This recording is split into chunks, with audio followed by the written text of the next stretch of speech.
안녕하세요. 네, 잘들 지내셨죠? 얼굴 보니 너무 좋아요. 너무 보고 싶고요. 잠깐 기도하겠습니다.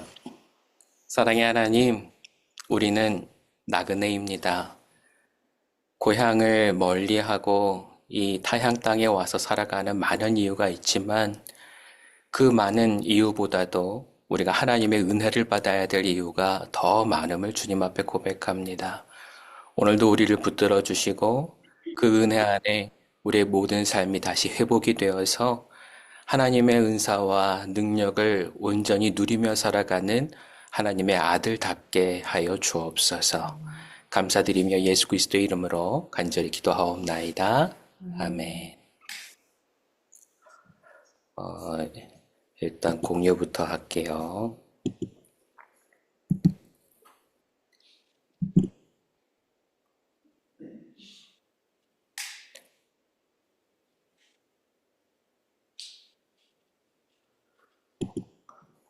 화면이 보이시나요?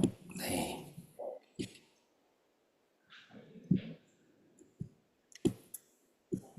지난주에 슬라이드를 보여드렸는데 제 얼굴이 너무 작다고 그래서 보완을 좀 해봤어요. 잘 보이세요? 네, 네, 감사합니다. 오늘은 첫 시작 이야기를 소방관 이야기로 하려고 그래요. 제가 소방관 얼굴을 가려버렸네요. 아, 제가 들은 한 소방관의 이야기입니다. 이분은 처음에는 입대하자마자 굉장히 열심히 사람들을 구하러 다녔어요. 많은 사람들이 그 손에 생명을 구원받고 그리고 인사를 하고 고맙다고 전했을 때 그의 마음은 정말로 이 일을 끝까지 해야 되겠다 그렇게 마음을 먹었었죠. 근데 하루는 건물이 막 무너지는 그런 상황 속에서 깔리는 어린아이를 구하려고 하다가 자신의 척추가 그만 깔려서 다 부러져 버리고 말았어요. 병원에서 수술도 잘 끝냈고, 그리고 회복도 잘 된다고 생각을 했는데, 의사가 얘기를 합니다. 앞으로 한 7년쯤 뒤에 수술을 한번 또 해야 될 것 같고요. 한 10년쯤 됐을 때 수술을 2번 더 해야 될 것 같습니다. 어쨌든 살아난 것이 기적이니까 감사하면서 삽시다. 일하는데도 별 지장은 없으실 거예요. 그런 얘기를 듣고 생활을 합니다. 근데 문제는 3년이 지나서 일어나기 시작했어요. 3년까지는 나라에서 모든 치료비를 보장을 해 주었는데 3년 이후의 것들은 다 본인이 해결을 해야 된답니다. 그래서 7년째 수술할 때도 10년째 수술할 때도 집을 팔고 빚을 져서 그래서 일을 하기 위해서 어쨌든 수술을 받아야 되니까 그래서 그렇게 수술을 받게 됐어요. 몸은 괜찮아졌어요. 근데 문제는 가세가 기울어지게 됐죠. 그런 일이 있고 난 다음에 이제 몸을 사리게 됐습니다. 11년째 됐을 때에 이제 팀장이 됐는데 그 밑에 있는 그 부대원들이 다 그 불평이 이만저만이 아니에요. 그 불평의 내용이 뭐냐 하면 나는 우리 대장님 믿고 일 못하겠어. 자기가 저렇게 몸을 사리는데 내가 어떻게 나가서 일을 할 수가 있어. 그런 얘기를 듣습니다. 동료들이 와서 얘기합니다. 당신 나 안 구해줄 거야? 그런 식으로 일해가지고 내가 당신과 어떻게 일을 할 거야? 그런 식으로 얘기를 합니다. 마음이 불편했어요. 어려웠어요. 근데 용기를 낼 수 있었을까요? 용기를 낼 수가 없더래요. 너무 두려워서. 내 몸 다치는 것도 다치는 거지만 가세가 더 기울어지면 처자식들을 어떻게 간수를 할지 알지를 못해서. 그래서 점점 더 주눅이 들어서 15년 만에 이분은 은퇴를 해버리고 말았어요. 그 다음에는 잘 살아갈까요? 아니요. 모든 것에 다 의기소침해졌답니다. 그래서 이분이 어, 고백하는 말이 그거예요. 한 걸음씩 한 걸음씩 물러섰더니 이제는 세상에 발붙일 곳이 전혀 없더라.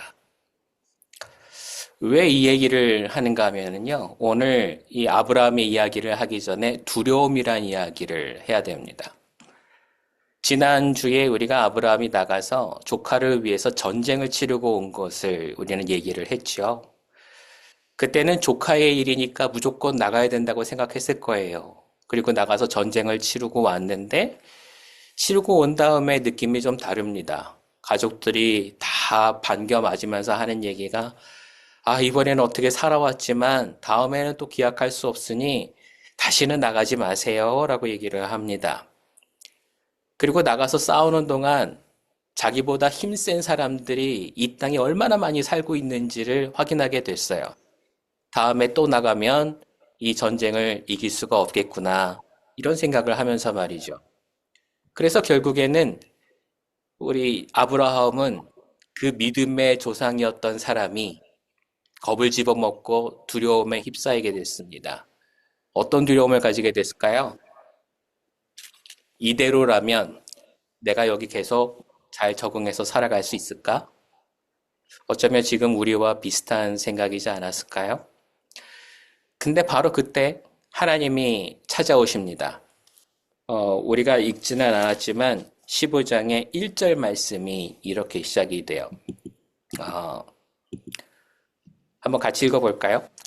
아브라함아, 두려워하지 말아라. 나는 너의 방패다. 내가 받을 보상이 매우 크다. 갑자기 하나님이 찾아오셔서 이런 직구에 날리신 이야기가 바로 이거예요. 두려워하지 말아라. 도대체 뭘 두려워하고 있었을까요? 죽음의 선상에 서서 내가 모든 것을 다 잃어버릴 수 있다라고 생각한 사람들은 성품과 생각과 삶의 모습들이 돌연 바뀌어지게 돼버리고 맙니다. 아마 조금 전에 얘기했었던 소방관의 이야기도 그렇고 아마 전쟁에 나갔었던 군인들의 이야기도 그럴 것이고요. 뭐 지진을 겪었던 사람들, 뭐 쓰나미를 겪었던 사람들, 많은 재해 가운데서 어렵게 살아난 사람들, 그리고 심지어는 우리 주변에 우리 가족을 책임지기 위해서 일하다가 쫓겨나고 힘든 생활을 계속 근근히 살아가고 있는 우리의 아버지들, 우리의 가족들, 친구들. 그들도 아마 똑같이 마음이 변하고 있을지 몰라요. 가장 중요한 게 뭘까요? 앞으로 나아갈 수 없다라는 거죠. 우리는 얼마 전에 하나님으로부터 세 가지 신호를 그대로 순종하면서 사는 그런 삶을 살자고 얘기를 했어요. 빨간불일 땐 멈추고, 노란불일 땐 기다리고, 파란불일 땐 앞으로 나아가야 된다. 근데 문제는 빨간불도 노란불도 지키겠는데, 파란불은 못 지키겠는 거예요. 앞으로 가야 되는데 더 이상 나갈 수가 없을 때. 아브라함은 오늘 하나님의 위로를 받게 됐는데, 근데 하나님 앞에 이야기하는 그의 이야기는 별로 그렇게 좋은 것 같지가 않아요. 2절 말씀 한번 같이 읽어볼까요? 주님께서는 저에게 무엇을 주시렵니까? 여기에 뭔가 감정이 느껴지지 않으세요? 아마 눈치채셨을 거예요. 삐졌어요. 삐져버렸어요. 왜 하나님께 삐졌을까요? 하나님께서 약속하신 거는 이루어지지가 않았거든요. 아까 일부 예배 때 제가 아들 얘기를 했는데 하고 난 다음에 생각이 드는 건 이게 험담이 될 수 있으니까 하지 말아야 되겠다. 더군다나 2부에는 아들이 듣고 있을 테니까 이건 못하겠고요. 다른 얘기로 좀 바꿔서 하고 싶습니다. 혹시 여러분의 부부관계에서 한번 생각해 보세요. 이번 생일날 남편이 아무것도 안 해줬어요. 그래서 둘이 싸우다가 다음번에는 내가 꽃다발도 큰 걸로 해주고 선물도 제대로 해줄게. 그리고 약속을 했는데 그 이듬해에 또 잊어버리고 맙니다. 일부러 잊어버린 것보다는 형편이 좋지 않아서. 그래서 꽃다발을 해야 될 걸 그냥 작은 선물로 대신 했어요. 근데 그게 나중에 형편이 괜찮아졌는데도 계속 뇌리에 남아서 얘기하게 됩니다. 아내가 늘 얘기하기로는 다른 사람 앞에서 핀잔을 주면서 우리 남편은 날 위해서 요만큼도 선물하지 않아요. 참 째째한 양반이에요. 그런 얘기를 듣고 나면 이 남편이 마음이 어떨까요? 회복하고 싶겠죠. 근데 회복이 좀처럼 되지 않아요. 왜 그렇죠? 약속한 걸 주지 않았기 때문에. 다른 걸 아무리 해도 약속한 걸 주지 않으면 나중에 계속 그런 핀잔을 듣게 되고 말아요. 어, 많은 남성들이 아마 경험이 있을 거예요. 아내가 임신했었을 때 사달라고 했던 걸 못 사주면 지나가면 끝입니다. 결혼하기 전에 프로포즈 해야 되는데 못했으면 지나가서 계속 얘기를 들어야 되죠. 이런 얘기들을 왜 계속 들어야 되죠? 약속한 걸 못 지켰으니까. 근데 오늘 아브라함이 똑같은 방식으로 하나님을 욕을 해요. 뭐라고 그러는 거예요? 내가 너로 인하여서 큰 민족을 이루겠다라고 말씀하신 게 도대체 어디로 갔습니까? 왜 그 약속이 나에게서 없어졌습니까? 이렇게 얘기하는 거거든요. 그러면 아브라함이 믿음이 없는 사람인가요? 인내심이 없는 사람인가요? 지금 이 15장이 어느 정도 됐는가 하면요. 가나안 땅에 들어와서 10년 정도가 되었을 때의 이야기예요. 지금 그러면 12장에서 보면 그의 나이가 75살. 그럼 지금 몇 살쯤 됐죠? 85살. 맥시멈 85이에요. 아직 그보다 못 됐을 수는 있겠지만 적어도 가나안 땅에서 하나님과 같이 여행하고 따라다닌 게 10여 년이 됐단 말이죠. 10년 기다렸으면 잘 기다린 거죠. 여러분은 혹시 하나님과 약속하신 걸 지키기 위해서 얼마나 기다리고 계십니까? 적어도 10년 이상은 기다려야 돼요. 그 전에는 이 가타부타 얘기하기가 참 어려워요. 하나님은 지금 아브라함이 삐진 줄 아셨어요. 그리고 그 마음을 위로하러 내려오셨어요. 참 이상하죠? 내가 삐져 있을 때는 하나님은 안 움직이시는 것 같은데 여기 분명 그 마음 가지고 계신 분들이 있을 거예요. 하나님은 나를 위해서는 안 움직이시는 것 같은데 아브라함을 위해서는 왜 당장에 움직이셨을까? 해답은 이미 이전에 드렸어요. 여러분, 하나님과 여행을 같이 하면 그러면 하나님은 우리를 파트너로 여기십니다. 우리를 그냥 내버려 두지 않으세요. 마음에 이 삐지는 것이 조금이라도 있으면 주님은 당장 달려오실 거예요. 그리고 얘기하실 거예요. 너 마음 내가 이해한다만 조금만 더 기다려줘. 내가 생각하는 그때에 이 일이 이루어질 거야 라고 얘기하시는 거죠. 여기 우리가 깨달아야 될 아주 중요한 점이 있습니다. 그게 뭐냐 하면 시간은 하나님이 정하신다라는 거예요. 내가 정하는 게 아니에요. 하나님은 왜 그때를 나한테 맡기지 않으실까요? 나는 너무 조급하거든요. 나는 이걸 금방 해내야 되거든요. 여러분이 학부형이시니까 제가 고백할 게 있습니다. 제가 지난주에 우리 조백은 집사님을 통해서 성적표를 받았어요. 피데 시험을 봤는데 결과가 어떻게 나온 것 같으세요? 저도 엄청나게 놀랐습니다. 아앙이 나왔더라고요. 아앙이. 저는 아앙 시험을 보고 이미 통과해서 와서 시험을 본 건데 아앙이 나왔어요. 저는 적어도 배앙은 안 나와도 아두는 나올 줄 알았거든요. 근데 왜 아앙이 나왔을까요? 몇 주 전에 제가 설교한 거 잘 들어보세요. 제가 여기서 배워야 될 게 있더라고요. 모든 걸 급하게 간다고 해서 급하게 되는 일이 아니에요. 내가 서두르고 내가 밤잠 안 자면서 노력한다고 해서 하나님이 그 시간을 줄여주시는 게 아니라는 말이에요. 그럼 하나님은 어떤 사람의 소원을 들어주시나요? 여러분 여기서 착각하면 안 돼요. 하나님의 시간을 줄이는 법은 세상엔 없어요. 그건 하나님이 하셔야 되는 일이에요. 그러면 내 시간은 누가 줄여나갈까요? 하나님이 하셔야 되는 거예요. 나는 그저 주님이 이끄시는 길을 가면 되는 거예요. 그게 바로 하나님의 여행이에요. 주님이 가는 여행을 내가 함께 한다라는 것은 하나부터 열까지 모두 순종한다라는 거예요. 그 순종을 하지 않고 주님을 따라간다라는 건 늘 하나님 나 가고 있어요. 주님 여기 따라오세요. 라고 하는 내 입장을 얘기하는 거죠. 그건 하나님과 같이 여행하는 게 아니에요. 그건 내 여행을 하고 있는 거죠. 그건 하나님과 파트너가 될 수 없어요. 여러분, 여러분에게 아주 중요한 두 가지 사실을 말씀드립니다. 하나님께 위로받고 싶으시거든 주님과 여행을 같이 하셔야 돼요. 주님과 여행을 같이 하는 게 아니라면 주님이 말씀하시조차 못할 수도 있다라는 거예요. 근데 여기 또 한 가지 사실이 있어요. 그게 뭐냐 하면 주님이 말씀하실 때 들어야 된다라는 거죠. 주님은 위로하시는데 위로를 못 들을 수가 있어요. 왜 그렇죠? 아브라함보다 더 심각하게 삐져 있으면 그렇습니다. 아브라함보다 더 심각하게 삐져 있으면. 제가 멀리 있으니까 이제 한 석주는 제가 이걸 안 했는데 옆 사람 한번 보실래요? 그리고 한번 잘 살펴보세요. 말씀을 하지 마시고 잘 살펴보세요. 그분 삐져 계세요? 안 삐져 계세요? 하나님께 삐져 계시면 안 돼요. 이게 여러분이 많이 삐져 계시면 하나님의 위로를 받을 수가 없어요.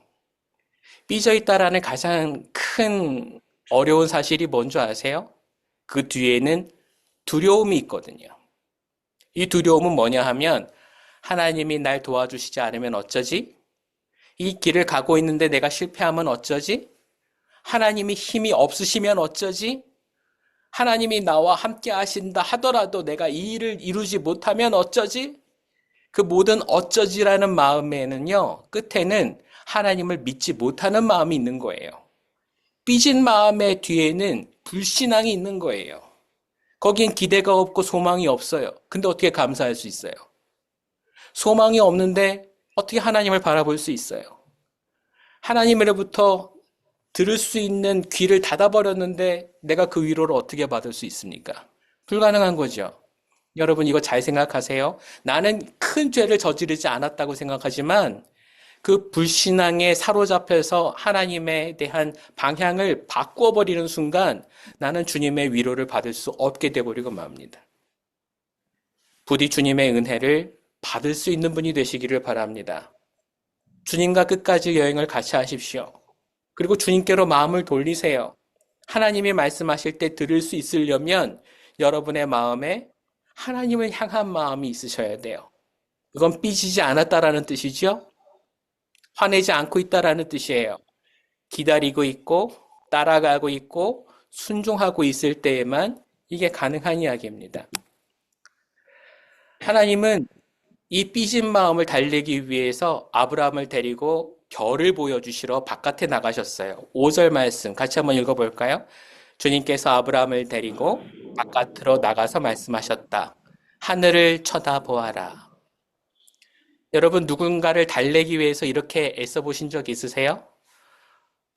아, 당신 마음이 별로 안 좋구나. 우리 기분 전환 좀 할까? 우리 나들이 좀 가보자. 그리고 바깥에 같이 나가는 거. 이거 좋은 작전일 수가 있죠?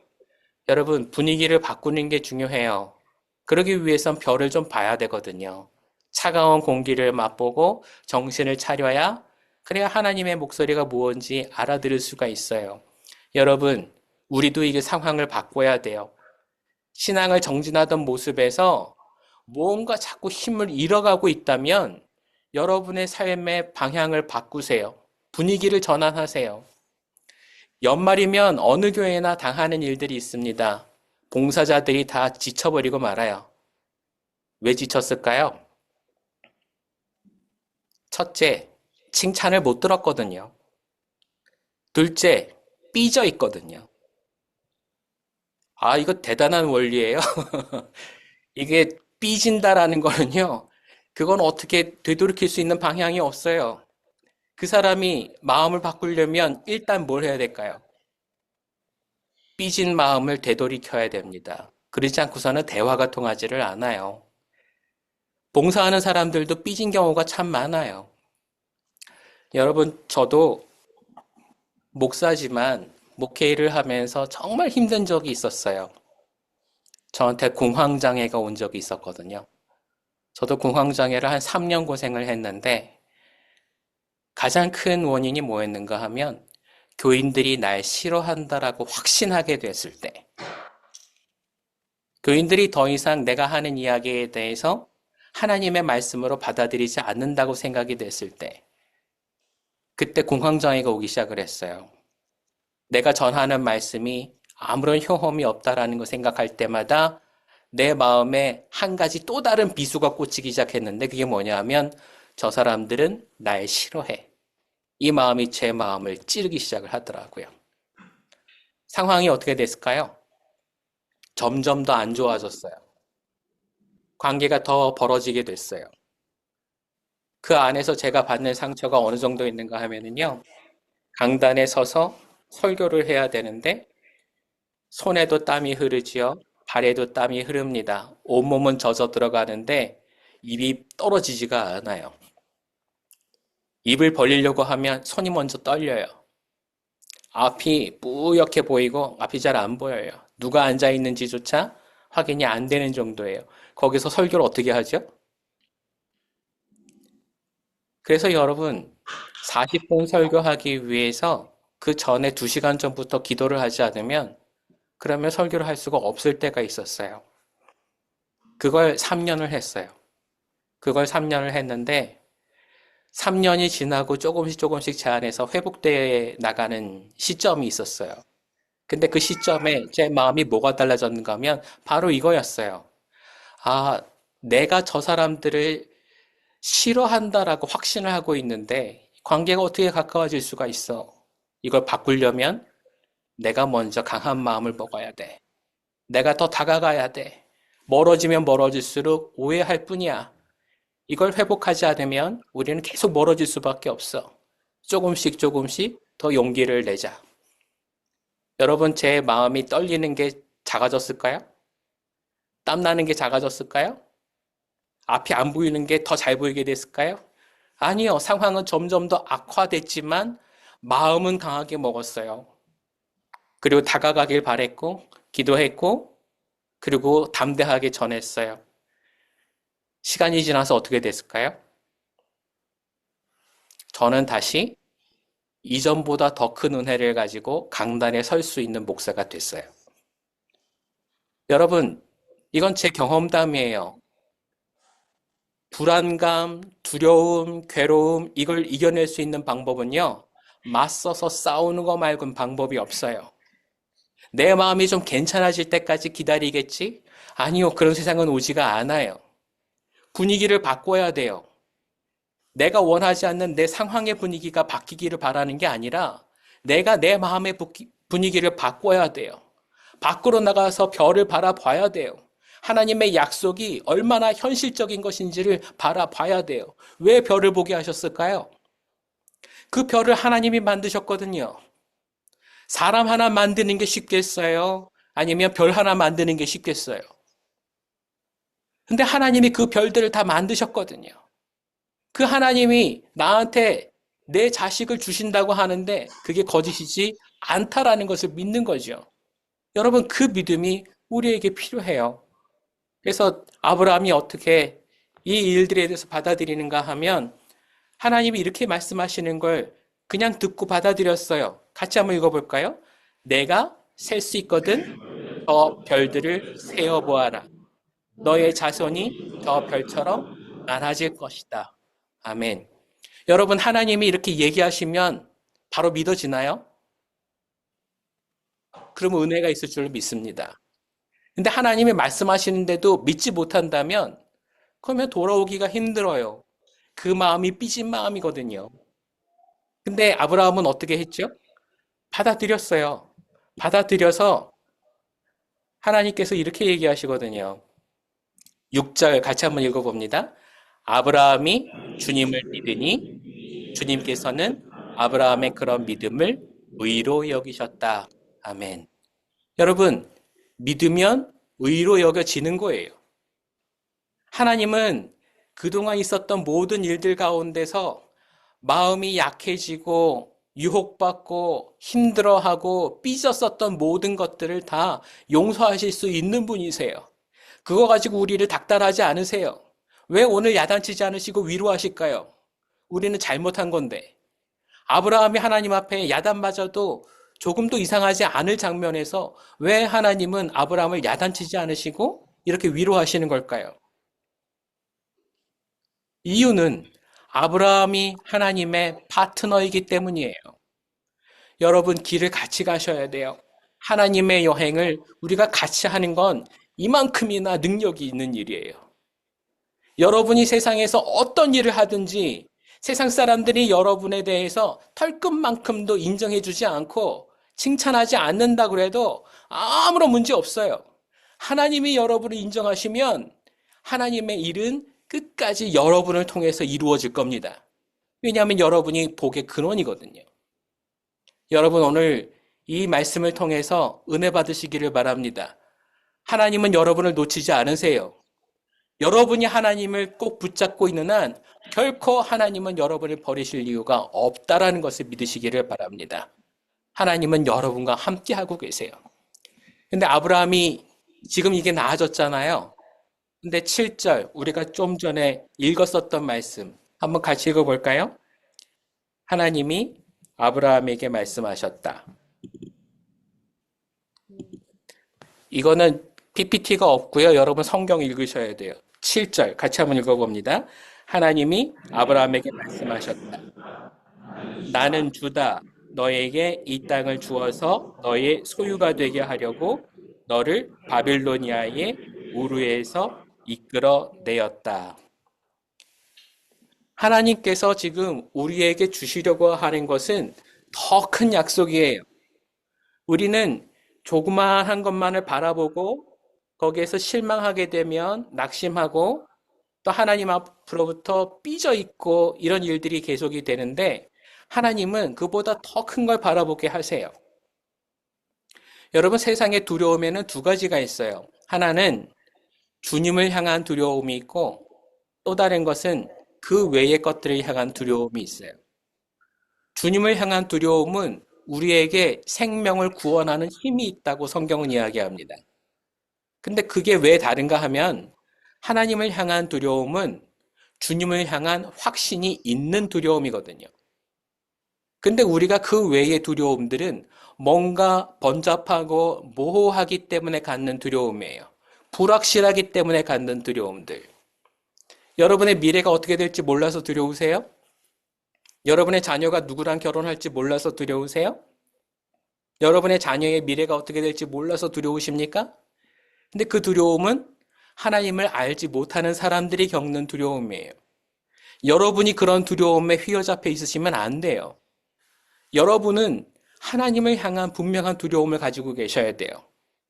하나님은 이 모든 것을 하실 수 있는 분인데 내가 그분을 따라가지 않으면 안 돼 하는 두려움이 여러분에게 있으셔야 돼요. 그 길에서 탈락하지 아니하고 하나님의 길을 따라가기 위해서 끝까지 노력하시는 여러분이 되셔야 한단 말입니다. 그렇지 않으면 우리는 엉뚱한 두려움에 휩싸이게 돼요. 여러분 잘 생각해 보세요. 하나님을 사랑하는 두려움에 휩싸여 있다면 여러분이 살까요, 죽을까요? 근데 반대로 번잡하고 모호한 두려움들에 휩싸여 있다면 여러분은 앞으로 살까요, 죽을까요? 이건 여러분이 판단하세요. 하나님은 우리에게 결코 나쁜 것을 주시는 분이 아니세요. 하나님의 은혜와 사랑의 길로 갈 수 있는데 자꾸 우리가 겁먹고 뒷걸음질 치면 결코 앞으로 나아갈 수가 없어요. 우리 인생의 앞길을 막아서는 가장 커다란 위험의 요인이 두 개가 있는데 하나가 두려움이고 하나가 유혹이라는 거예요. 다음 주에는 유혹에 대해서 얘기를 할 거예요. 근데 오늘 이 두려움에 대해서 이야기하는 것도 잘 들으셔야 돼요. 여러분 세상의 두려움으로 여러분 인생을 망치지 마시고 하나님을 향한 두려움으로 세상의 두려움을 이겨내 가시기를 그리스도의 이름으로 축원합니다. 7절 우리가 읽었네요. 8절도 한번 읽어볼까요? 주 나의 하나님, 우리가 그 땅을 차지하게 될 것을 내가 어떻게 알 수 있습니까? 아멘. 한 가지 문제가 해결돼 있더니 또 다른 문제가 나타났어요. 왜 그러냐 하면 아브라함에게는 두 가지 바람이 있었거든요. 하나는 자식을 낳는 거, 하나는 가나안 땅에서 잘 사는 거. 하나님은 이 두 가지를 다 약속을 하셨는데 아들에 대한 거는 좀 전에 약속하셨지만 땅에 대한 것은 더 약속을 하지 않으시니까 이걸 또 물어보는 거예요. 그 땅을 내게 주신다라는 것을 제가 어떻게 알 수 있습니까? 확답을 달라는 얘기죠. 확증을 해달라는 얘기죠. 보험을 들겠다라는 얘기예요. 우리는 이런 걸로 인생을 소비하려고 하지만 여러분, 하나님이 말씀하시면 그걸로 충분하지 않나요? 이쯤이면 하나님이 야단치셔도 되는데. 근데 하나님이 야단치셨나요? 안 치셨나요? 안 치셨어요. 그리고 뭘 하는가 하면은요, 하나님이 이 재물을 갖다가 놓고 절반을 쪼개어낸 다음에 그 가운데로 지나가시면서 언약식을 행하세요. 결혼한 사람들한테 결혼식이 필요하듯 언약을 하는 사람들한테는 언약식이 필요하거든요. 하나님이 이걸 보여주십니다. 이건 사람들만 하는 거지 하나님이 하실 이유가 없잖아요. 하나님은 거짓말을 하시지도 않는데. 근데 하나님이 이걸 하세요. 사람들이 하는 걸. 근데 여기 또 하나 재밌는 게 있습니다. 이 중요한 일을 하는데 지금 아브라함이 뭐 하고 있죠? 자고 있죠? 아브라함이 자고 있어요. 잠이 들어버렸어요. 근데 말씀을 끝까지 읽어봐도요. 이 15장 끝까지 읽어봐도 잠을 깼다라는 내용이 없어요. 이상하죠? 그러면 하나님이 이 언약식을 치르는지 어쩐지는 어떻게 알까요? 알 수 있어요. 어떻게 아는가 하면 지금 생고기를 쪼개놨는데 하나님이 뜨거운 불로 이 가운데를 지나가셨으니 고기가 어떻게 됐을까요? 익었겠죠. 어제는 잠자면서 아브라함이 생각했을 거예요. 이게 내가 꿈이었는지, 환상이었는지, 내가 깨 있었는지 도무지 구분이 안 돼. 근데 아침에 일어나서 보니까, 아, 이게 사실이었구나라는 걸 알게 된 거예요. 왜냐하면 고기가 다 익어 있으니까. 여러분, 오늘 하나님 앞에 주님의 음성이 들리지 않고 하나님의 위로가 들리지 않아서 내가 너무 힘듭니다 라고 불평이 있으신 분들은 오늘 그걸 기도로 하세요. 불평으로 하지 마시고 기도로 하세요. 하나님 꿈속에서라도 나타나셔서 내게 말씀해 주세요. 내가 그동안 그래도 하나님의 길을 따라왔다고 저한테 칭찬해 주시고 제 길에 더 나은 일들로 저한테 선물을 주시겠다고 약속해 주세요. 그럼 하나님이 보여주실까요? 안 보여주실까요? 보여주실 줄로 믿습니다. 아브라함에게 나타나셨던 것 이상으로 여러분에게 은혜로 찾아오실 줄로 믿습니다. 아브라함도 그걸 꿈 중에 알지 못했지만 그는 하나님의 은혜를 확인하게 됐어요. 그리고 믿는 자가 됐을까요? 의심하는 자가 됐을까요? 여러분, 의심은 할 수 있어요. 의심은 할 수 있지만 의심에 사로잡히는 것은 하지 마세요. 하나님께서 우리에게 허락하시는 것들은 다 좋은 거예요. 나쁜 거는 있을 수가 없어요. 근데 거기에서 그 중에 나쁜 것도 있을 수 있을 거라라는 의심과 내가 올바른 길을 가지 못할 거야라는 의심은 굉장히 차원이 좀 달라요. 하나님을 따라가면 결국에는 누가 원하는 길로 가게 될까요? 누가 원하는 결과가 나오게 될까요? 이게 여러분 믿는 대로 된단 말이에요. 하나님을 따라가길 바라고 주님의 길을 따라가길 원한다면 그 길에서 좋은 결과를 맺을 것을 의심할 필요가 전혀 없어요. 하나님께서 주인 되시기 때문이죠. 거룩한 두려움이라고 하는 비비오 목사님의 책에 보면 이런 내용이 나옵니다. 저같이 이제 비비오 목사님이 두려워하지 마세요라는 설교를 했는데 그 다음날 한 집사님이 이 차를 타고 근처 슈퍼마켓에 갔다가 오는데 집 앞에서 차가 내리는 걸 기다리고 있다가 강도가 칼을 내밀고 그리고 위협을 하더래요. 그리고는 빨리 집에 들어가라고 얘기를 합니다. 뭐 하려고요? 강도질만 할까요? 이 여자를 겁탈할 생각으로 왔던 것 같아요. 이쁜 여성이거든요. 그걸 본인도 알았어요. 아, 내가 여기 있다가는 큰일 나겠구나. 근데 어제 들었던 말씀이 생각이 나더래요. 두려워하지 말라. 맞서서 싸워라. 그래서 이 집사님이 그 자리에서 무릎 꿇고 큰 소리로 통성으로 기도를 하기 시작했대요. 하나님, 주님은 나에게 선한 길로만 인도하시는 좋은 하나님이신 줄로 믿습니다. 그러니 제 눈앞에 있는 이 모든 유혹의 거리들을 치워주시고 더 이상 이 악에로부터 내가 해함을 받지 않도록 도와주세요. 낮에 해도 밤에 달도 해치 못한다고 주님 약속하셨잖아요. 나한테 그 일을 이루어 주세요. 나를 지켜주세요. 크게 소리를 지르면서 기도했대요. 그랬더니 강도가 어떻게 됐을까요? 처음에는 옆구리를 찌르면서 빨리 들어가, 조용히 해, 그런 기도하지 마, 그리고 소리를 질렀는데 계속 끊임없이 기도를 했더니 강도가 그냥 도망가 버리고 말더래요. 여러분, 이게 무슨 능력인 것 같으세요? 세상에 대해서 맞서는 깡의 능력입니까? 하나님이 나에게 주시는 믿음의 능력입니까? 하나님의 길을 같이 따라 나가는 파트너에게 임한 하나님의 선물입니까? 여러분이 이게 무엇인지 잘 파악해 보세요. 그리고 여러분의 생활 가운데서도 이 일을 한번 해보세요. 겁내지 말고 두려워하지 말고 하나님의 길을 따라가면, 맞서서 두려움을 이기면 복이 있으리라는 것을 여러분 믿고 따라가시기를 바랍니다. 이 한 주 여러분의 삶에 간증이 있기를 바라요. 나한테도 하나님 어떻게 임하셨는지 여러분 스스로가 경험하게 되기를 바라요. 시편 56편 3절에는 이런 말씀이 있어요. 같이 읽어볼게요. 두려움이 온통 나를 휩싸는 날에도 나는 오히려 주님을 의지합니다. 같이 계속 읽어봅니다. 나는 하나님의 말씀만 찬양합니다. 내가 하나님만 의지하니 나에게는 두려움이 없습니다. 4절에도 이렇게 나와요. 육체를 가진 사람이 나에게 감히 어떻게 하겠습니까? 여러분, 하나님이 세상에서 가장 힘이 세신 분이라는 걸 믿으세요? 그러면 하나님이 여러분을 사로잡고 있을 때 아무도 여러분을 범접하지 못한다는 것을 믿으시기를 바랍니다. 세상에는 그런 능력이 없어요. 하나님께만 그런 능력이 있어요. 때문에 하나님의 은혜로 주님의 파트너가 돼서 하나님의 여정을 같이 하는 한 세상은 여러분을 건드릴 수가 없어요.